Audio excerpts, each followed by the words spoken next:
తాలూకా GPF అంతా కూడా divert చేసేసాడు లాస్ట్ 5 ఇయర్స్లో.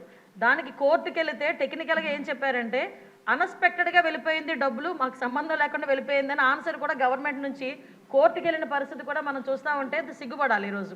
అంటే వాళ్ళు దాచుకున్న వాళ్ళ సొమ్ము కూడా వాళ్ళకి తిరిగి ఇవ్వడానికి కూడా లాస్ట్ గవర్నమెంట్ 5 సంవత్సరాల్లో కూడా జగన్మోహన్ రెడ్డికి మనసు రాలేదు అధ్యక్ష. ఈరోజు తిరిగి పోలీస్ వ్యవస్థల గురించి, విధానాల గురించి, రాజ్యాంగం గురించి ఆయన మాట్లాడుతుంటే కొంచెం మనందరం కూడా ఇబ్బంది పడాల్సిన అవసరం ఉంది అధ్యక్ష. లాస్ట్ 5 ఇయర్స్ ఇంకోటి అధ్యక్ష, మనకి వెహికల్స్ గురించి కూడా ఇందాక చెప్పారు. వెహికల్స్ గురించి కూడా చాలా క్లియర్గా చెప్పాం. డెఫినెట్గా కొత్త వెహికల్స్ తీసుకోవడానికి గవర్నమెంట్కి ప్రతిపాదన పంపిస్తున్నాం అధ్యక్ష. ప్రతి చోట కూడా వెహికల్స్ మీరు అన్నదైతే వాస్తవం అండి. వెహికల్స్ చాలా ఇబ్బందిగా ఉంది. అంటే స్క్రాప్కి వెళ్ళిపోయే వెహికల్స్ 15 ఇయర్స్కి ఎట్టి పరిస్థితుల్లోనే స్క్రాప్కి ఇచ్చేయాలి. ఆ వెహికల్స్ అన్నీ కూడా చాలా ఉన్నాయి. ఇంచుమించు 50% మనకి కొరత అయితే ఉంది. దానికి కూడా అధిగమిస్తాం. అదేవిధంగా మనందరికీ కూడా 120 లీటర్ల గురించి చెప్పారు అధ్యక్ష. యాక్చువల్గా అయితే ఏజెన్సీ లెవెల్లో ఎక్కడైనా కంపల్సరీగా కావాలి అనుకుంటే కనుక మన డిపార్ట్మెంట్ నుంచి ఎస్పీ లెవెల్లో వాళ్ళకి డీజిల్, పెట్రోల్ ప్రొవైడ్ చేయొచ్చు. కానీ పరిస్థితి ఎందుకంటే రిస్ట్రిక్షన్ పెట్టారు, 120 లీటర్స్ అని రిస్ట్రిక్షన్ ఉంది.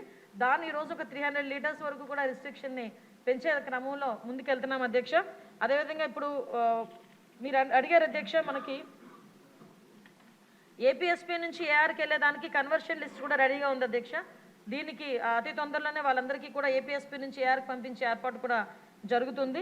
ఒకటి మాత్రం క్లియర్ అధ్యక్ష, ఈరోజు ఏ శాంతి భద్రతలు అయితే వాళ్ళు మాట్లాడుతున్నారో, జగన్మోహన్ రెడ్డి వాళ్ళు మాట్లాడుతున్నారు అంటే ప్రతిపక్ష నాయకుడు కాదు కాబట్టి అసెంబ్లీలో పులివెందుల ఎమ్మెల్యే గారు మాట్లాడితే ఆ ప్రికార్డ్స్ తీసుకొని వచ్చి శాంతి భద్రతలకు మాట్లాడుతున్నారు. ఒక్కసారి బ్యాక్కి వెళ్ళాలి అధ్యక్ష.